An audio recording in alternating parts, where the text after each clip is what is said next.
Galaxy News Hour Live. चुनाव प्रचारका लागि निर्वाचन आयोगले दिएको समय आज सकिँदैछ। अब मतदातालाई प्रभावित पार्ने कुनै पनि गतिविधि गर्न पाइँदैन।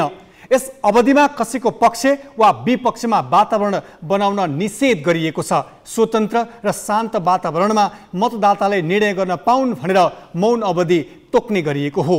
यसको पालना नभएको पाइए निर्वाचन आयोगले कारबाहीको चेतावनी दिएको छ। मौन अवधि मूलतः निर्वाचनमा खटिने नेता तथा कार्यकर्ताहरूका लागि हो, दल र तिनका भातृ सङ्गठनका लागि हो। तर यस अवधिमा भित्रै मतदातालाई आफ्नो पक्षमा पार्ने डर, धम्की र लोभ लालच देखाउने प्रवृत्ति पनि छ।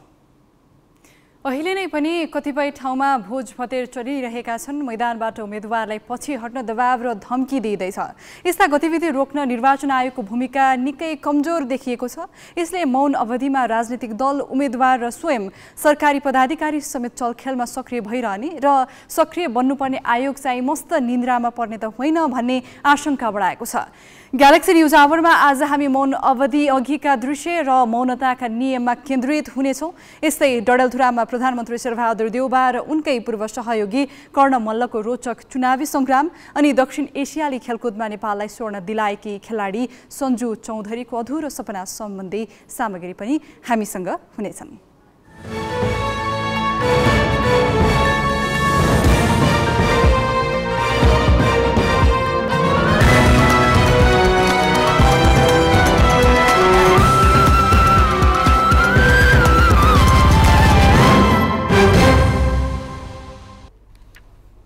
नमस्कार, यो हो ग्यालेक्सी न्यूज आवर। अब हेडलाइन्स।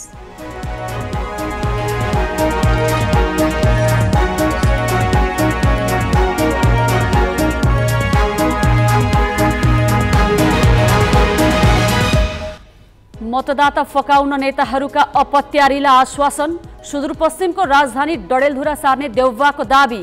ओली भन्छन् एमालेले जिते मात्र राष्ट्र निर्माणले गति लिन्छ। आज रातिबाट मौन अवधि, कुनै पनि माध्यमबाट मतदाता प्रभावित पार्न नपाइने, अवांछित गतिविधि भए कारबाही गर्ने निर्वाचन आयोगको चेतावनी। कोरोना कहर ओह्रालो लाग्दा नलाग्दै नयाँ खालको हेपाटाइटिसको त्रास। 16 वर्ष मुनिका बालबालिका बढी जोखिममा, 10% कलेजो नै फेर्नुपर्ने समस्या। श्रीलङ्काका निवर्तमान प्रधानमन्त्री महिन्दा राजपाक्ष सेनाको शरणमा। राष्ट्रपति गोताबाया विरुद्धको प्रदर्शन झन चर्कियो। र दक्षिण एसियाली खेलकुदमा नेपाललाई ऐतिहासिक स्वर्ण दिलाएकी भारोत्तोलन खेलाडी सञ्जु चौधरीको निधन। एसियाडमा उत्कृष्ट 5मा पर्ने सपना अधुरै।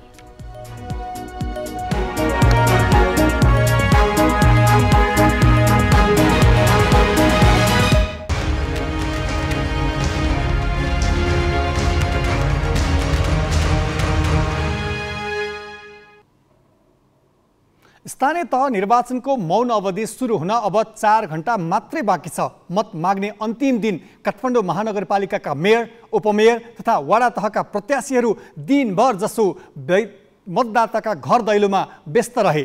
एमाले जनसभा मार्फत मतदातालाई आफूतिर आकर्षित गर्न खोज्यो भने काङ्ग्रेस, राप्रपा र विवेकशील साझा तथा स्वतन्त्र उम्मेदवारहरूले घर दैलो र मतदाता भेटघाटलाई नै प्राथमिकता दिए। प्रचार प्रसारको अन्तिम दिन काठमाडौँमा देखिएको माहौललाई हाम्रा संवाददाताहरू अक्षर काका, सृजना घिमिरे र बासु खड्काले पछ्याएका छन्।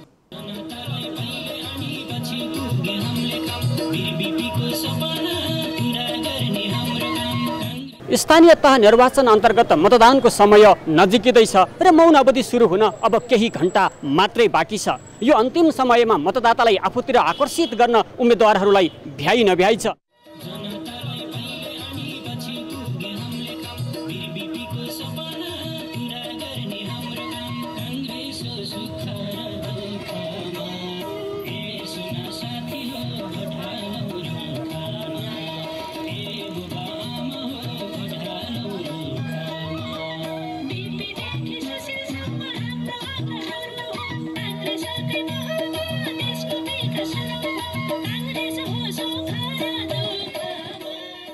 राम्रो भइरहेछ, सबैजना उत्साहित हुनुहुन्छ, म पनि उत्साहित छु र हामी जित्छौँ भनेर एकदमै हामी ढुक्क छौँ। एकदम राम्रो माहौल छ हजुर। यति ठुलो अपेक्षा छैन। यो काठमाडौँ हेर्नुहोस् वर्षौँ भइसक्यो अस्तव्यस्त फोहोर, अब यो सबै सडक बत्ती ढल खानेपानी, अब बेरोजगार महिलाको युवाको वृद्ध ज्येष्ठ नागरिकलाई अब बस्ने ठाउँहरू नभएको, स्वास्थ्य सेवाको लागि नहुने, बत्तीको यस्तै समस्याहरू छ उहाँहरूको ठुल्ठुलो। अहिले उहाँले केही खोज्नु पनि भएको छैन। काठमाडौँ सफा सुन्दर स्वच्छ भएको हेर्न चाहनु भएको छ सबै मतदाताहरूले।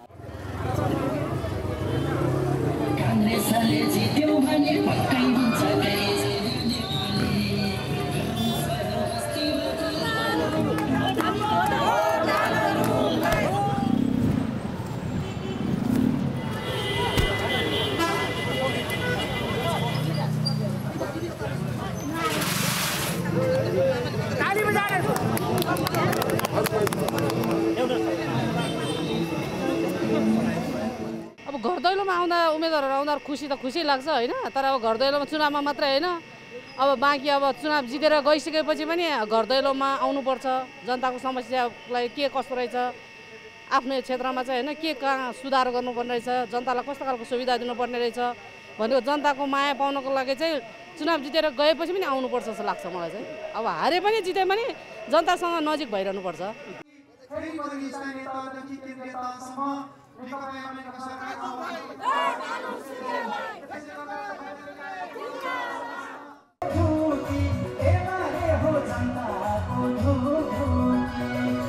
प्रचार प्रसारको अन्तिम दिन नेकपा एमालेले देशका विभिन्न ठाउँमा चुनावी सभाको आयोजना गर्यो।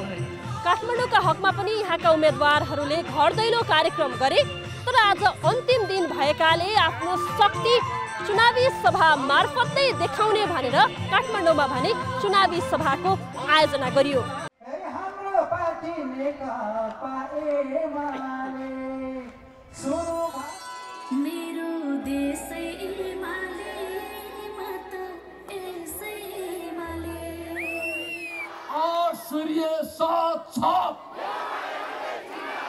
नेकपा एमाले जिन्दाबाद। हस्त अभिवादन नमस्कार। म 1 वर्षभित्र काठमाडौँमा फोहोर मैलाको समस्याको सदा नियन्त्रण हुन्छ, त्यसको चाहिँ तल आएको हुन्छ। केही दिनभित्र तपाईँहरूले महसुस गर्नुहुनेछ, केही दिनभित्र बिहानी कलेक्सन हुनेछ, डेमा कलेक्सन हुन्छ, बेलुकीमा कलेक्सन हुन्छ। यो अस्थायी प्रबन्ध हो। 6 महिनापछि लगभग देखिनुहुन 1 वर्षपछि यसको स्थायी समाधान हुन्छ। फेरि फोहोर मेलामा काङ्ग्रेसले राजनीति गर्न पाइने छैन। सिद्धियो यो चाहिँ काङ्ग्रेसले त्यहाँ छिर्न पाइँदैन।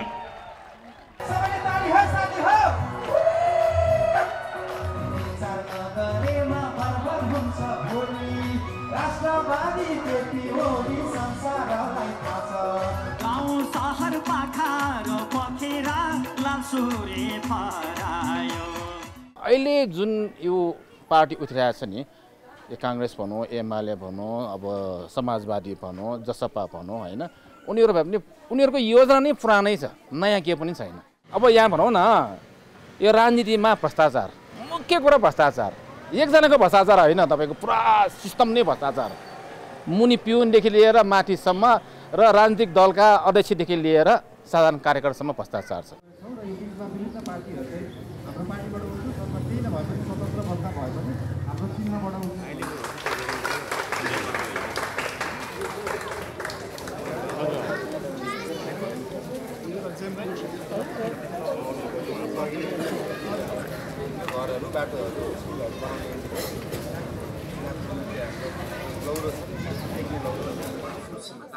सबैको पहुँचमा सामाजिक न्याय र यही वैशाख 30 गते हुन गइरहेको स्थानीय तहको निर्वाचनमा एक मागले जाडो जाँदैन। लोकतन्त्रमा दलहरूको आवधिक निर्वाचनसँग जम्का भेट भइरहन्छ। त्यसकारण दलहरूलाई आफूले गरेका बाचाहरू हेक्का रहोस्। वैशाख 30 गते हुने स्थानीय तह चुनावका लागि निर्वाचन आयोगले वैशाख 17 गते चिन्ह दिएको थियो। राजनीतिक दलका र स्वतन्त्र गरी 1,45,000 उम्मेदवार त्यही दिनदेखि प्रचारमा व्यस्त रहे। आज राति 12 बजेपछि मतदाता कहाँ जान पाइँदैन। मौन अवधिमा भोट माग्न निषेध गरिएकाले दल र उम्मेदवारले प्रचारको अन्तिम दिन मतदाता फकाउन सक्दो प्रयास गरेका छन्। भरतपुर महानगर अहिले सर्वाधिक चासोमा छ। सत्ता गठबन्धनले माओवादी केन्द्रका अध्यक्ष पुष्पकमल दाहालकी छोरी रेणुलाई प्रमुख पदको उम्मेद्वार बनाएको विरोधमा कांग्रेसका पूर्व सांसद जगन्नाथ पौडेलले उम्मेदवारी दिएदेखि नै भरतपुर चर्चामा छ। त्यहाँ मंगलबार रेणुले त आफ्नो पक्षमा प्रचार गरिन्नै पौडेल पनि चुप बसेनन्। एमालेले मतदाता फकाउन घर दैलोदेखि टोल टोलमा सभा गर्यो। एमालेका तर्फबाट प्रमुख पदमा विजय सुवेदी प्रतिस्पर्धामा छन्। पोखरा महानगरमा पनि अन्तिम दिनको प्रचारमा राजनीतिक दल र उम्मेद्वारलाई भ्याइ नभ्याइ भयो। सत्ता गठबन्धनका तर्फबाट नेकपा एकीकृत समाजवादीका धनराज आचार्य र एमालेका तर्फबाट कृष्ण थापा प्रतिस्पर्धामा छन्। उनीहरू बिहानैबाट भोट माग्न व्यस्त रहे। प्रमुख पदमा स्वतन्त्र उम्मेद्वार गणेश पौडेल पनि समर्थकलाई साथ लिएर मतदाताको घर घरमा पुगे। सत्ता गठबन्धनले 6 महानगर र 11 उपमहानगर बन्डा गरेको छ, जस अनुसार हेटौडा उपमहानगरमा गठबन्धनका तर्फबाट एकीकृत समाजवादीकी मीना लामा प्रमुख पदमा उम्मेद्वार छिन्। उनको प्रतिस्पर्धाका रूपमा एमालेले अनन्त पौडेललाई मैदानमा उतारेको छ। उनीहरू दुवैले मतदातालाई आफ्नो पक्षमा पार्न सकेको बल लगाए। उनीहरू घर दैलोदेखि पूर्ण सभामा व्यस्त रहे। हामीले अब मतदाताको बीचमा गइरहँदाखेरि नेकपा एमालेले विगतमा यस हेटौडा उपमहानगरपालिकामा गरेका कामहरूको विषयमा जानकारी गराउने, त्यसपछि भएका विकास निर्माणका कुराहरूको बारेमा अवगत गराउने र हिजो गरेका कामहरू र भावी योजनाहरू अहिले हामीले प्रतिबद्धता पत्रमा व्यक्त गरेका विषयहरू जनताको बीचमा मतदाताको बीचमा राखेर मत मागिरहेका छौँ। अब सङ्घारमा निर्वाचनलाई हामीले केन्द्रित गरेर अहिले मतदान गर्ने प्रशिक्षणहरू हामी गरिरहेका छौँ, घर दैलो गरिरहेछौँ। आम नागरिकलाई हाम्रो गठबन्धनको अलिकति फरक छ। हाम्रो वडाइ पछि आफ्नो चिन्ह अनुसार मतदान गर्नुपर्ने भएको भएर मतदाताहरूलाई आफ्नो परिचय सत मत पत्रको चिन्ह परिचय गराउँदै हामीहरू अगाडि बढिरहेछौँ। प्रचार प्रसारको अन्तिम दिन वीरगञ्ज महानगरको चुनावी रौनक पनि हेर्न लायक रह्यो। उम्मेद्वार र राजनीतिक दलले मतदातालाई आफ्नो पक्षमा पार्न सबै माध्यम प्रयोग गरे। यहाँ एमालेले लोकतान्त्रिक समाजवादीसँगको तालमेलमा विजय सराबगी र सत्ता गठबन्धनले जनता समाजवादी पार्टीका राजेशमान सिंहलाई प्रमुख उम्मेद्वार बनाएका छन्। अघिल्लो निर्वाचनमा पनि सिंहलाई सराबगीले हराएका थिए। उनीहरूसँग यसपालि राप्रपाका गिरीश गिरी मैदानमा छन्। उनले पनि जित्ने आशमा सकेको प्रचार गरे। इटहरी उपमहानगरमा पनि प्रचारको कमी रहेन। उम्मेद्वारले मतदाताको घरमा पुग्नेदेखि सभा मार्फत आश्वासन बाँड्ने काम गरे। मलाई लाग्छ पुरै 12वटा गाउँपालिकै जितिन्छ भन्ने मलाई चाहिँ पूर्ण विश्वास छ। किनभने म घुमिरहेको छु, प्रत्येक गाउँपालिका र वार्डहरू सकेसम्म मैले घुम्ने क्रम जारी छ। दैनिक मैले सबै खाले आफ्नो पार्टीको मात्र होइन, सबै खाले स्वतन्त्र साथीहरूलाई पनि मैले सोधिराखेको छु। अहिले 12वटै गाउँपालिका नेपाली काङ्ग्रेस तथा लोकतान्त्रिक गठबन्धनले विजय गर्छ भन्ने चाहिँ पूर्ण मैले चाहिँ विश्वास लिएको छु। एमालेको समग्र जिल्लामा विगतको 74 सालको स्थानीय तहको निर्वाचनमा हामीले 3टा मात्रै पालिकामा प्रमुख सहित उपप्रमुख सहित जितेका थियौँ। यो पल्ट हामी त्योभन्दा धेरै नै बढी स्थानमा जित्ने स्थितिमा छौँ। पुराना हामीले जितेका यथावत हामी जितको स्थितिमा छौँ भने नयाँ केही पालिकाहरू जितको सुनिश्चिततामा पुगिसकेका छौँ र अरू बाँकी पालिकाहरूमा पनि हाम्रो तीव्र प्रतिस्पर्धाको स्थिति छ र हामी 12वटा पालिकामा जितको एउटा अवस्थामा पुगेका छौँ भन्ने हाम्रो विश्लेषण, प्रारम्भिक विश्लेषण रहेको छ। धादिङका स्थानीय तहका उम्मेद्वार बाजागाजा सहित घर दैलोमा व्यस्त रहे। प्रचार प्रसारमा उम्मेद्वारलाई घाम पानीले छेकेन। दाङका स्थानीय तहका उम्मेद्वार बिहानैदेखि मत माग्न व्यस्त रहे। निर्वाचन आचार संहिता अनुसार बुधबारदेखि कुनै पनि किसिमबाट मत माग्न पाइँदैन। चुनावी सभालाई पनि आचार संहिताले निषेध गरेको छ। प्रचार प्रसारमा अहिलेसम्म लगाएको शक्तिको नतिजा हरेक उम्मेद्वारले वैशाख 30 गतेको निर्वाचनबाट पाउनेछन्। जिल्ला सहकर्मीहरूको सहयोगमा तयार पारेको रिपोर्ट। प्रचार प्रसारको अन्तिम दिन पार्टीको नेतृत्वमा रहेका नेताहरूलाई भ्याइ नभ्याइ भयो। उनीहरू पार्टीले राखेका चुनावी सभामा सहभागी भए। एमाले अध्यक्ष केपी शर्मा ओलीले झापा, मोरङ र काठमाडौँका 6वटा सभामा भाषण गर्न भ्याए। माओवादी केन्द्रका अध्यक्ष पुष्पकमल दाहाल पार्टीको पक्षमा भोट माग्न हेलिकप्टर लिएरै रौतहट पुगे। नेपाली काङ्ग्रेसका महामन्त्री गगन थापा काठमाडौँका सभामा व्यस्त रहे। ती सवाललाई नेताहरूले आफूलाई सही र अरूलाई गलत देखाउने थलोको रूपमा उपयोग गरेका छन्। सरकार बन्ने कुरा, प्रादेशिक सरकार बन्ने कुरा, देशलाई त्यसअनुसार कता अगाडि बढाउने भन्ने कुराको फैसला यस 30 गतेको निर्वाचनले गर्दैछ। त्यसकारण हामीले यस निर्वाचनलाई राष्ट्र निर्माणको एउटा अभियानलाई जो अहिले अवरुद्ध गरिएको छ, अस्वस्थ ढङ्गले, अलोकतान्त्रिक ढङ्गले, असंवैधानिक ढङ्गले अहिले जसरी अवरुद्ध गरिएको छ, यस अवरुद्ध गरिएको स्थितिलाई व्यवधान तोडेर अब फेरि अगाडि बढाउनु परेको छ। यसको टुङ्गो, यसको फैसला यही 30 गतेको निर्वाचन हो। हामी काङ्ग्रेसको कार्यकर्तालाई के भनेको पाउँछौँ भने बच्चा बिचरा बडा रुखमा भोट हाल्न पाएका छैनन् भनेर काठमाडौँवासीले सोध्नुपर्छ, आम नेपालीले सोध्नुपर्छ। नेपाल कम्युनिस्ट पार्टी एमालेको अघिल्लो चुनावमा 59 वटा क्षेत्रमा नेकपा एमालेको उम्मेदवार पनि थिएन। 59 वटा क्षेत्रमा सूर्य चिन्हमा एकजनाले मत हाल्न पाएन, हँसियार अथोडामा मत हाल्नु पर्यो। अस्ति भर्खरको चुनावमा होइन, अस्ति भर्खर प्रचण्डलाई, अस्ति भर्खर नेपाल कम्युनिस्ट पार्टी माओवादीको तमाम नेताहरूलाई मत हालेर जिताएर आएर नेकपा एमाले पार्टी नै एउटै बनाएको होइन। अनि यो पटकको चुनावमा गठबन्धन भनेर हामीहरू 5 वटा पार्टी एक ठाउँ उभिएका छौँ। यो 5 वटा पार्टी एक ठाउँ उभिँदै गर्दा 5 पार्टी संसदमा सँगै छ, सरकारमा सँगै छ। तर नेपाल कम्युनिस्ट पार्टी एमालेसँग उभिएको पार्टी हामी अहिले हेरौँ। मकवानपुरमा गयो कमल थापा, चितवनमा आयो राजेन्द्र लिङ्गदेन, अलि यतापट्टि आयो विप्लव, डाँडा चढ्यो विप्लव, ओह्रालो ओर्ल्यो सिके राउत। परिवार दलको साँचोदेखि सिकेत राउतको लाउड स्पिकरसम्म, कमल थापाको तीरदेखि राजेन्द्र लिङ्गदेनको हलोसम्म चारतिरबाट तपाईँले सूर्यको झन्डा हेर्नुभयो भने घोज्दा घोज्दा पाल परिसकेको देख्नुहुन्छ। सत्ता गठबन्धन दल नेपाली काङ्ग्रेस, माओवादी केन्द्र, एकीकृत समाजवादी, जसपा र जनमोर्चाले देशभरका करिब 60% स्थानीय तहमा तालमेल गरे। 753 पालिकामध्ये 6 महानगर र 11 उपमहानगरको तालमेलले निकै पेचिलो बन्यो। गठबन्धन दल बागी उम्मेद्वारको चर्को दबाव खेपिरहेका छन्। यसबाहेक प्रधानमन्त्री शेरबहादुर देउबाको गृह जिल्ला डडेलधुराको राजनीति झन गरमाएको छ। प्रधानमन्त्री देउबाका राजनीतिक खम्बा मानिने कर्ण मल्लले नेपाली काङ्ग्रेस बीपीबाट नेकपा एमालेसँग तालमेल गरेपछि देउबा चर्को दबावमा परेका छन्। देउबा र मल्ल आम्ने सामने हुँदा डडेलधुराको राजनीति थप रोचक बनेको छ। डडेलधुरामा शेरबहादुर देउबापछि सम्झिने नाम हो कर्ण मल्ल। कुनै बेला देउबाका दाहिने हात मानिने मल्ल अहिले करिब 4 दशक राजनीति गरेको पार्टी काङ्ग्रेसमा छैनन्।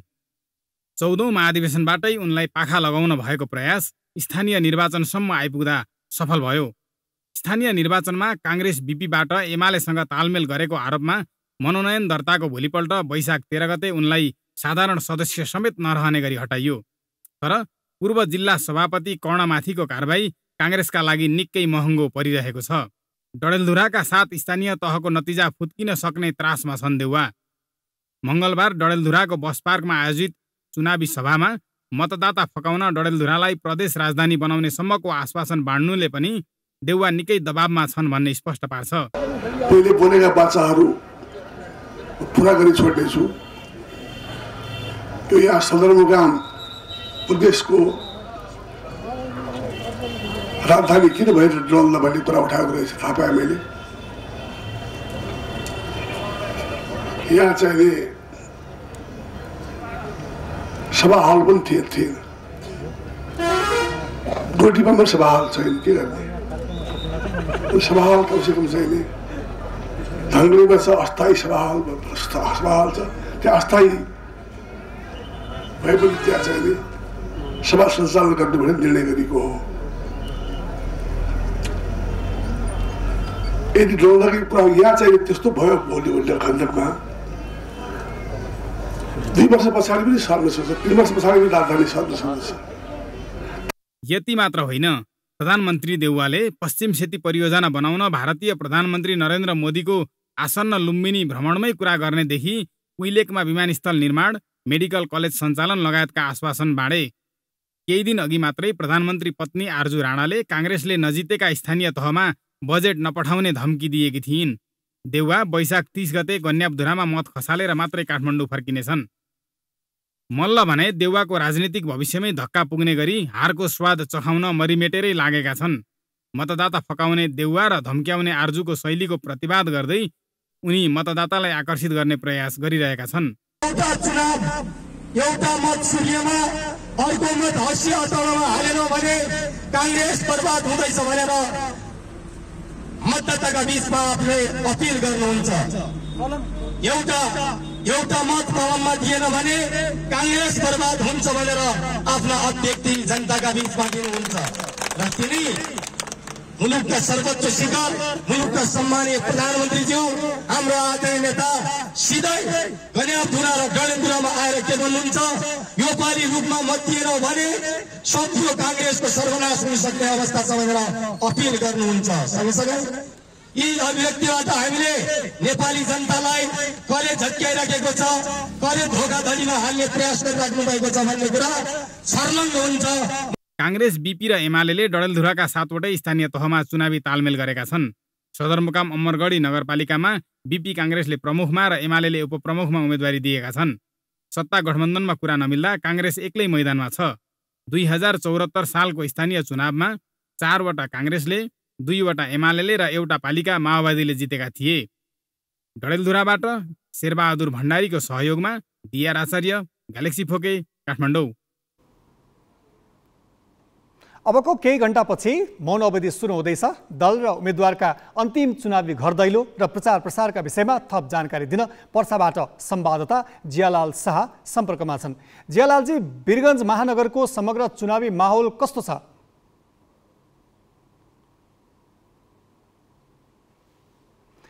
जियालालजी, अहिले अब केही घण्टापछि मौन अवधि सुरु हुँदैछ। यसबीच अहिले उम्मेद्वार र दलका उम्मेद्वारहरू आफ्नो प्रचार प्रसार वीरगञ्ज महानगरको चुनावी माहौल कस्तो छ?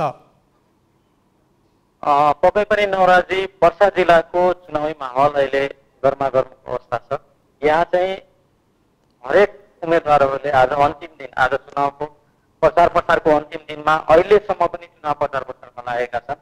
पर्सा जिल्लाको मुख्य प्रदेश 2कै वीरगञ्ज महानगरपालिका, एक मात्र महानगरपालिकामा पनि गठबन्धनतर्फका राजेश मान सिंह र त्यसै गरी नेकपा एमालेका तर्फबाट विजय सरावगी पनि अहिले पनि चुनावी खरदैलोमा व्यस्त रहेका छन्। र समग्र अवस्थामा भन्यो भने पर्सा जिल्लामा जसपाले चाहिँ 11 वडामा दाबी गर्दैछन् भने त्यसै गरी नेकपा एमाले 7 वडा र नेपाली काङ्ग्रेसले पनि 7 अङ्कमा चाहिँ जित दाबी गर्ने नै उहाँहरूको आकलन रहेको छ। नवराजी, अब प्रचार प्रसारका लागि केही घण्टा मात्रै बाँकी छ। यो अन्तिम छेडमा चाहिँ दल र उम्मेद्वारहरूले के कस्ता गतिविधिलाई प्राथमिकता दिएका छन्? आज अन्तिम घडी भएकाले गर्दा पनि घर दैलो सँगसँगै चुनावी आमसभामा पनि उहाँहरू व्यस्त रहेको हामीले चाहिँ दिनभरिको आकलन गर्दाखेरि मिलायौँ।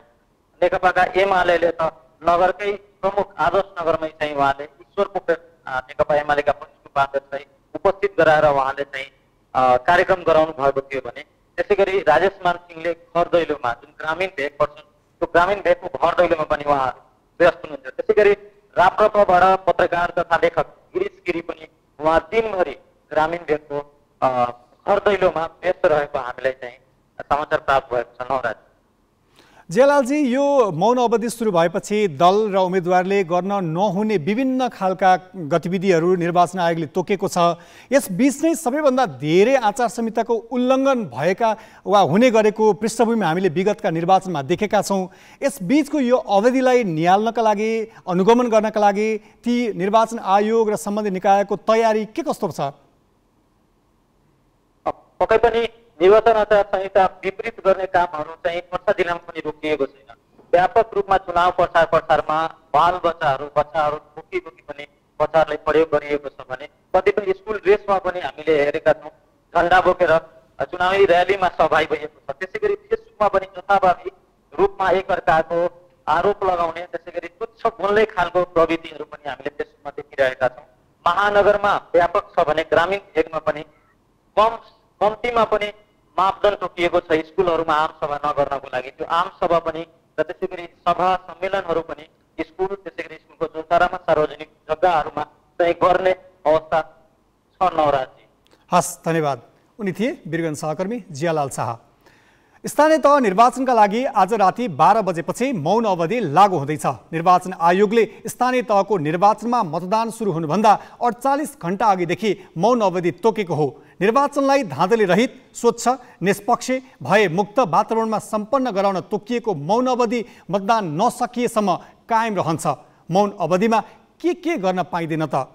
मौन अवधि सुरु भएपछि राजनीतिक दल तथा उम्मेद्वारहरूले चुनाव प्रसार गर्न र मतदातासँग मत माग्न नपाइने, उम्मेद्वार वा राजनीतिक दलबारे कुनै पनि प्रकारका छलफल, अन्तर्क्रिया, सभा सम्मेलन, कार्यशाला, गोष्ठी आदि गर्न नहुने, मौन अवधि सुरु हुनु अगावै मतदान स्थलको 300 मिटर वरिपरि राखिएका प्रचार सामग्री हटाउनु पर्ने, सामाजिक सञ्जाल, अनलाइन, छापा वा कुनै पनि माध्यमबाट राजनीतिक दल वा उम्मेद्वारको पक्ष वा विपक्षमा कुनै पनि सन्देश, सूचना वा प्रसार सामग्री फैलाउन नपाइने, मौन अवधिभर कुनै नशालु पदार्थ वा मादक पदार्थ सेवन, राजनीतिक दल तथा उम्मेद्वारको पक्ष विपक्षमा मतदान लगायत कुनै प्रकारका छलफल गर्न नपाइने।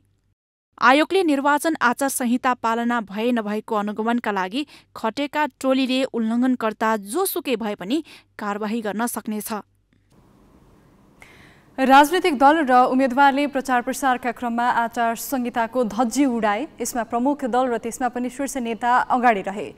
प्रमुख निर्वाचन आयुक्त दिनेश कुमार थपलिया स्वयंले नै केन्द्रीय नेता नै उल्लङ्घनमा सहभागी भएको बताएका छन्। तर आचार संहिता उल्लङ्घनमा आयोग निरीह बन्यो। प्रचार प्रसारको समय सकिएपछि भने उसले अनुगमनका नाममा 19 वटा टोली खटाएको छ। ती उच्चस्तरीय टोलीलाई ठाउँको ठाउँ कारबाही गर्ने अधिकार दिएको आयोगले बताएको छ। आयोगले मतदाता नामावलीमा नाम भएका तर परिचय पत्र नहुनेहरूलाई नागरिकताका आधारमा मत हाल्न दिने निर्णय गरेको छ। त्यसकारण नागरिकता प्राप्त गरेर ओडा विभाजनभित्र परेका 6743 ओडाभित्रका सबै नागरिकले जो मतदाता छन् मतदान गर्न पाउने गरी निर्वाचनको व्यवस्था गरिएको छ। जुन ठाउँलाई हामी एकदम गतिलो ठाउँ भनेर हुरुक्क हुन्छौँ, राजधानी सहर, सबैतिरको केन्द्र सदरमुकाम, पढे लेखेका बस्ने, कुरो बुझ्ने मान्छे बस्ने, विद्वान बस्ने आदि इत्यादि भन्छौँ, यी सबै ठाउँहरूमा आचार संहिता उल्लङ्घन भइरहेको छ। नेता पनि लोकल लेभलको नेताले गरिरहेको छैन, केन्द्रीय स्तरको नेताले गरिरहेछ। यसले मलाई बडा गजबको के अनुभूति भइरहेछ भने जब जब मान्छे जान्ने हुँदै जान्छ, जब जब मान्छे ठुलो पदमा पुग्दै जान्छ, के ऊ गति छाडा हुँदै जान्छ। यसलाई कसरी बुझ्ने होला भन्ने ठुलो एउटा चाहिँ मलाई व्यक्तिगत रूपमा यो समस्या परिराखेको छ। त्यस मतदानको घडी नजिकै जाँदा चुनावी नतिजा आफ्नो पक्षमा पार्न र अर्को पक्षलाई कमजोर देखाउन अनेक प्रयास भइरहेका छन्। यस सम्बन्धी ताजा घटना र सूचना दिँदै जानेछौँ। अब पालो सही कि गलतको।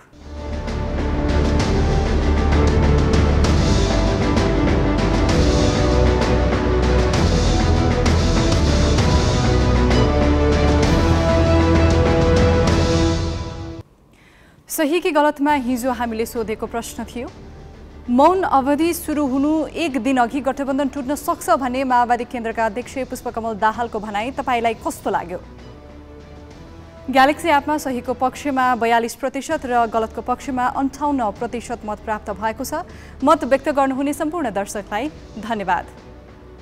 अब आजको प्रश्न, सुदूरपश्चिम प्रदेशको राजधानी डडेलधुरा सार्ने प्रधानमन्त्री शेरबहादुर देउवाको भनाई कस्तो लाग्यो?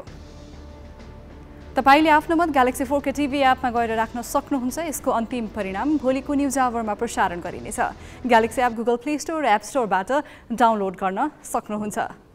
अब केही न्युज संक्षेपमा। 5 वर्ष अघि 3वटै तहको चुनाव बहिष्कार गरेका सोलुखुम्बुको तिङ्लाका बासिन्दा यसपटक भने भोट हाल्न इच्छुक देखिएका छन्। राज्य पुनर्संरचना तत्कालीन तिङ्ला गाविसलाई नेचा सल्यान गाउँपालिकामा गाउने निर्णयको विरोधमा 2074मा सबै चुनाव बहिष्कार गरेका उनीहरू सोलु दुधकुण्ड नगरपालिका 11 कायम भएपछि भोट हाल्न तयार भएका हुन्। बितेका 5 वर्ष जनप्रतिनिधिविहीन बनेको तिङ्लामा कर्मचारीको भरमा ओडामा काम भए। नजिकका जनप्रतिनिधि नहुँदा सिधै नगर प्रमुखसँगको समन्वयमा काम गर्नु परेको थियो। यसपालि भने आफ्ना प्रतिनिधि आफै चुन्ने सुनौलो दिनको पर्खाइमा उनीहरू छन्। स्थानीय तहको निर्वाचनको मतदान आउन 3 दिन मात्र बाँकी रहँदा रोजगारीको लागि भारत पुगेका नेपालीहरू फर्कने क्रम बढेको छ। बाँकेको जमुनाहा नाका हुँदै घर फर्कने नेपालीको संख्या उल्लेख्य रहेको प्रहरीको भनाइ छ। जमुनाहा नाकाबाट अन्य दिन दैनिक करिब 150 नेपाली भारतबाट फर्कने गरेको भए पनि अहिले दैनिक 400 भन्दा माथिको संख्यामा घर फर्किरहेका छन्। अब आउने नेतृत्वले केही गर्छन् भन्नेमा उनीहरू आशावादी छन्। स्वदेशमै रोजगारीको वातावरण बनाइदिने जनप्रतिनिधि चाहिएकाले पार्टी भन्दा व्यक्ति हेरेर भोट हाल्ने उनीहरूको योजना छ।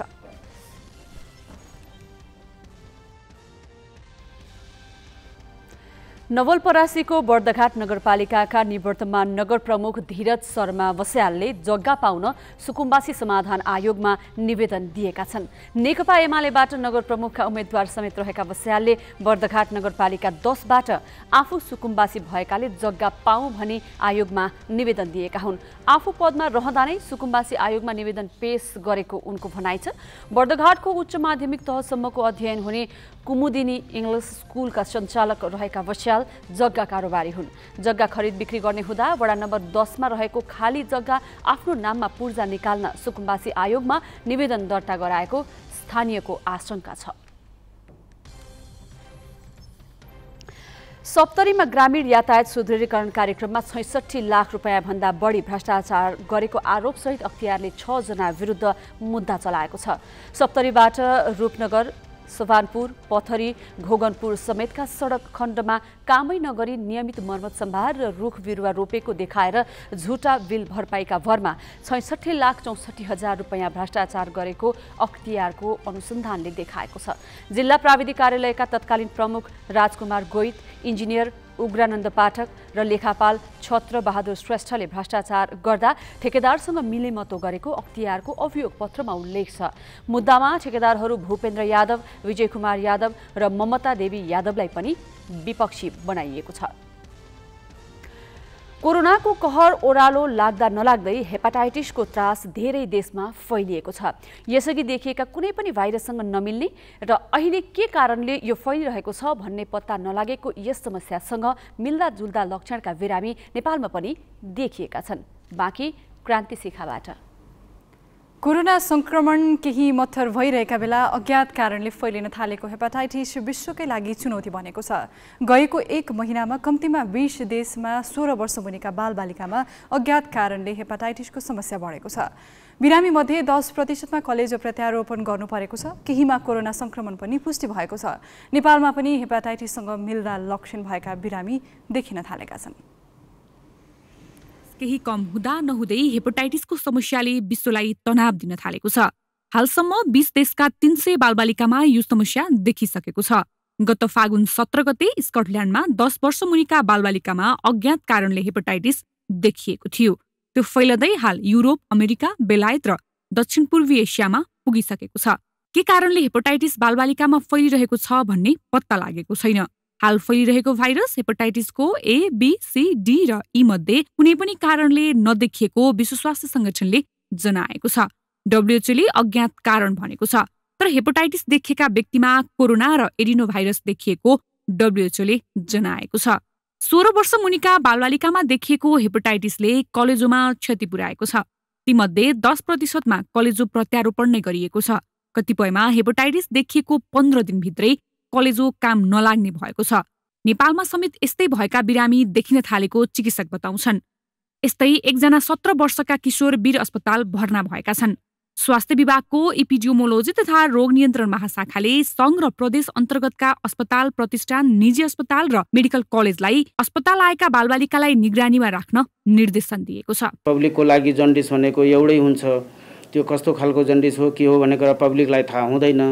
तर यो चाहिँ निदान गर्नुपर्ने चिकित्सकको काम हुन्छ र चिकित्सकहरूलाई हामीले अवेर गराउनको लागि एक किसिमले उहाँहरूलाई हामीले पत्राचार गरेका छौँ। एदेखि ईसम्मको कुनै पनि यदि कारण यदि छैन भने त्यस्तो बिरामीहरूलाई, त्यस्तो बच्चालाई, बिरामीहरूलाई रिपोर्ट के भन्छ हामीलाई गर्नु, त्यसको चाहिँ बाँकी खोजी नीति हामी गर्न सक्छौँ। बाँकी कुरा केही छ कि हामी खोजी नीति गर्न सक्छौँ। सामान्य भाषामा हेपाटाइटिसलाई कमलपित्त भनिन्छ। भाइरसका कारण बढी देखिएको हेपाटाइटिस ब्याक्टेरिया वा औषधिको दुष्प्रभावले पनि हुने गर्छ। नेपालमा हेपाटाइटिस ए र ई बढी देखिने गरेको छ।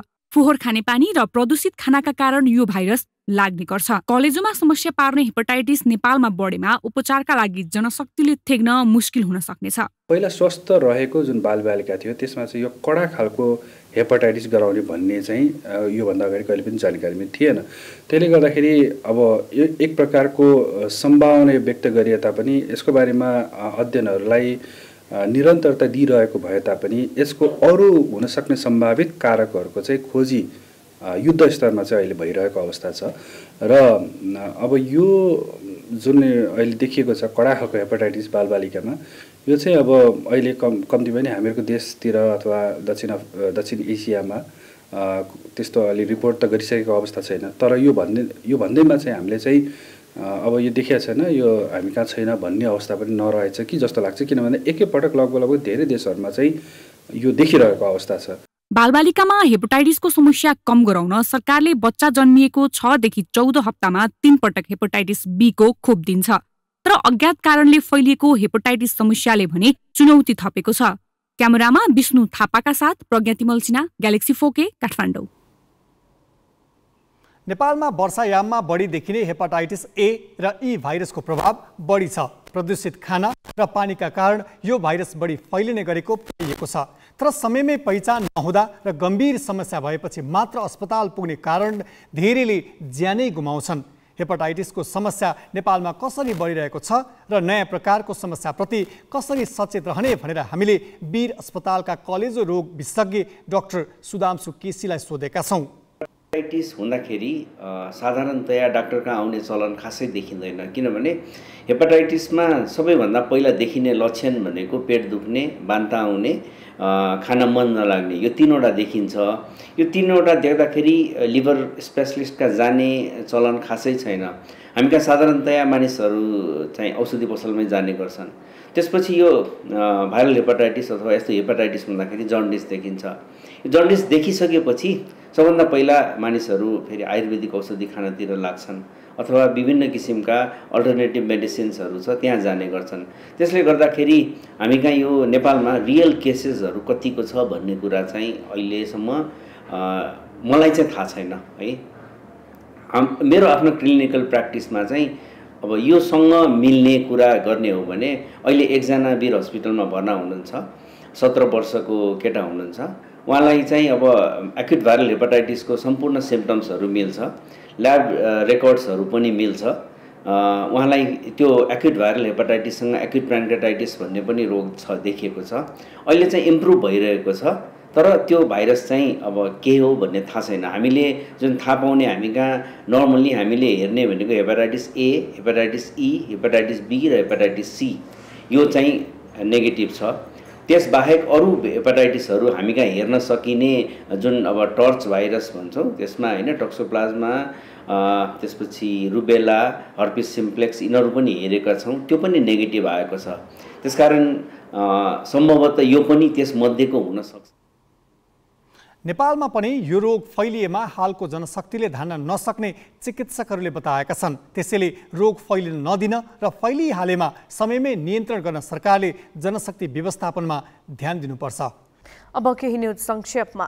श्रीलङ्काका निवर्तमान प्रधानमन्त्री महिन्दा राजपाक्ष सेनाको शरणमा पुगेका छन्। प्रदर्शनकारीले सरकारी निवासमा आक्रमण गरेपछि राजपाक्षले परिवारका सदस्य सहित देशको उत्तरपूर्वी भागमा रहेको त्रिन्कोमाली स्थित नौसेनाको शिविरमा शरण लिएका हुन्। सरकार विरोधी प्रदर्शन चर्किएपछि राजपाक्ष र उनको परिवारलाई हेलिकप्टरमा नौसेनाको शिविरमा लगिएको समाचारमा उल्लेख छ। नौसेनाको शिविर बाहिर पनि विरोध प्रदर्शन भइरहेको अन्तर्राष्ट्रिय सञ्चार माध्यमले जनाएका छन्। हिंसात्मक आन्दोलनमा हालसम्म 5 जनाको मृत्यु भएको छ, 200 भन्दा बढी घाइते भएका छन्। प्रदर्शनकारीले 12 मन्त्रीको घरमा आगजनी गरेका छन्। राजपाक्षले हिजो प्रधानमन्त्री पदबाट राजीनामा दिएका थिए। प्रदर्शनकारीले आज राष्ट्रपति गोताबाया राजपाक्षको पनि राजीनामा मागेका छन्। इक्वेडरमा एक जेलमा हिंसात्मक घटनामा 44 कैदीको मृत्यु भएको छ। क्वेटोबाट करिब 80 किलोमिटर टाढा रहेको Santo Domingo Santo Domingo day loss कोलोराडोसको बेला भेस्टा जेलभित्र प्रतिद्वन्दी लस लोबोस र R7 गिरोह बीच झगडा भएको अधिकारीहरूले बताएका छन्। जेलमा हिंसाको क्रममा भागेका 112 कैदीलाई पक्राउ गरिए पनि 108 कैदी भने फरार छन्। बिजनेस न्यूजका साथमा नेपा टप सब ठिकठाक। नेपा टप सब ठिकठाक।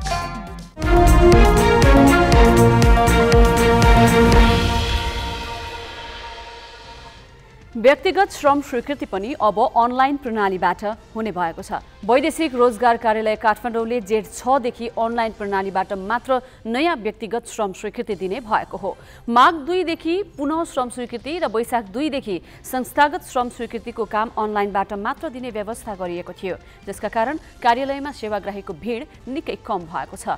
सेवाग्राहीलाई सहज र सरल तरिकाबाट छिटो छरितो रूपमा सेवा दिन सबै किसिमका श्रम स्वीकृतिमा अनलाइन प्रणाली लागू गर्न लागेको कार्यालयले जनाएको छ। नयाँ व्यक्तिगत श्रम स्वीकृतिका लागि भिजा, करार सम्झौता, स्वास्थ्य परीक्षण उत्तीर्ण, अभिमुखीकरण तालिम र सिप सिकेको प्रमाणपत्र तथा स्वघोषणा फारम, म्यादी जीवन बीमा र कल्याणकारी कोषमा रकम जम्मा गरेको प्रमाण अनलाइनबाटै अपलोड गर्नुपर्नेछ।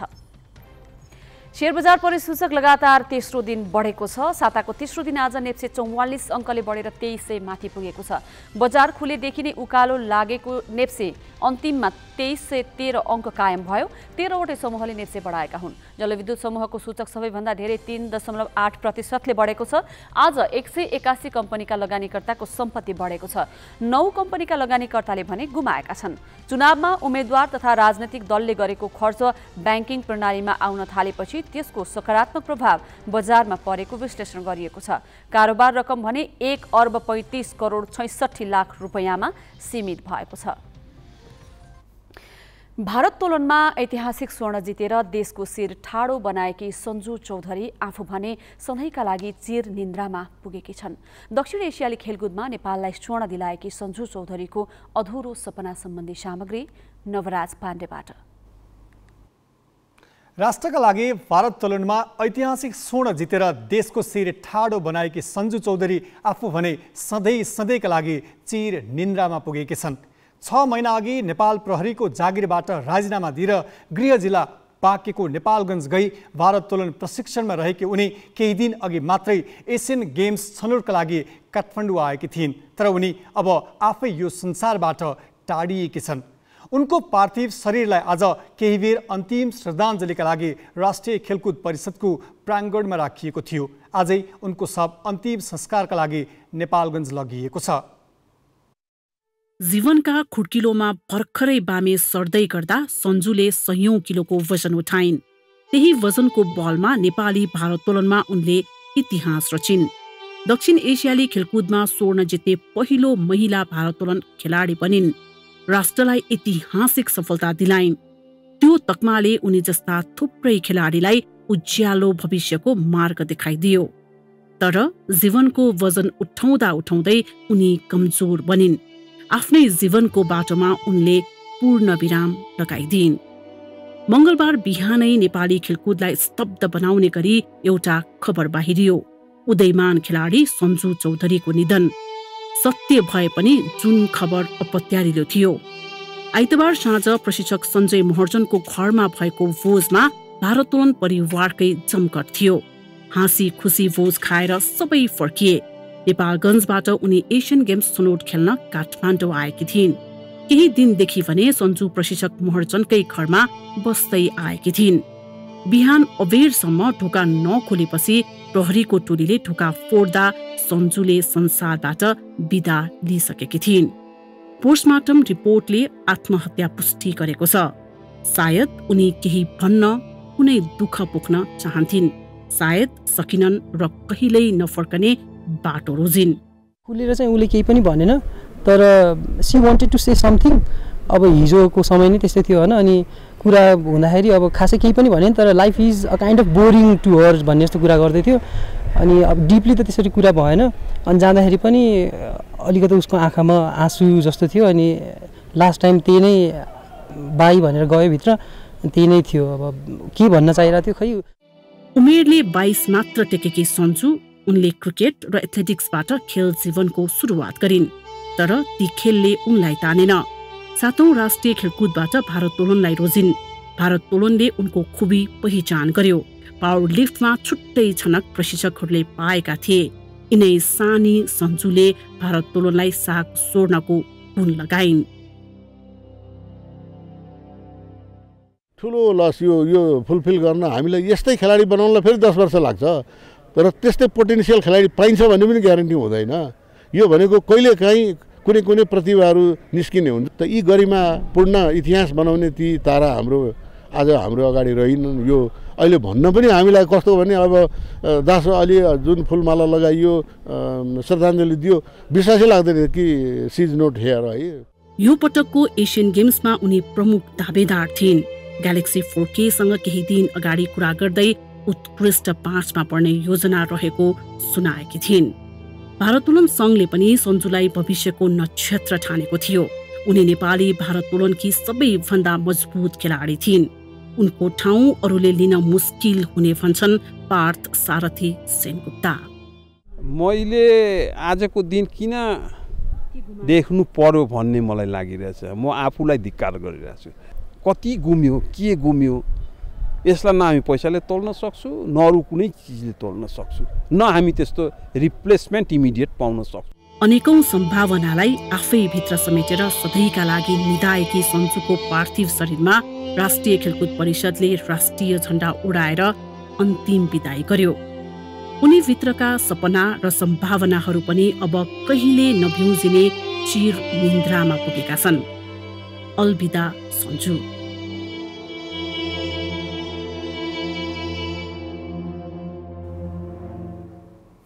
अब केही समयपछि अर्थात् 9 बजे कार्यक्रम सिधा कुरा विथ रवि लामिछाने लिएर आउनेछौँ।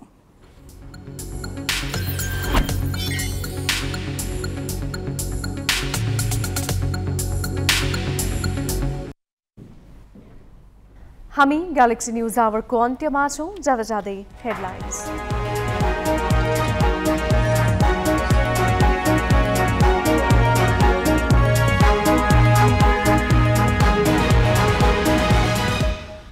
मतदाता फकाउन नेताहरूका अपत्यारिला आश्वासन। सुदूरपश्चिमको राजधानी डडेलधुरा सार्ने देउवाको दाबी। ओली भन्छन् एमाले जिते मात्र राष्ट्र निर्माणले गति लिन्छ। आज रातिबाट मौन अवधि। कुनै पनि माध्यमबाट मतदाता प्रभावित पार्न नपाइने, अवांछित गतिविधि भए कारबाही गर्ने निर्वाचन आयोगको चेतावनी। कोरोना कहर ओह्रालो लाग्दा नलाग्दै नयाँ खालको हेपाटाइटिसको त्रास। 16 वर्ष मुनिका बालबालिका बढी जोखिममा। 10%मा कलेजो नै फेर्नुपर्ने समस्या। श्रीलङ्काका निवर्तमान प्रधानमन्त्री महिन्दा राजपाक्ष सेनाको शरणमा। राष्ट्रपति गोताबाया विरुद्धको प्रदर्शन झन चर्कियो।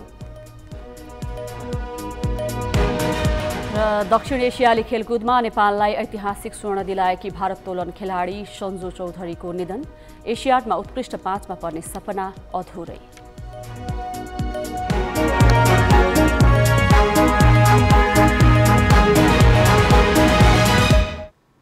आजलाई ग्यालेक्सी न्यूज आवर सकियो। नमस्ते।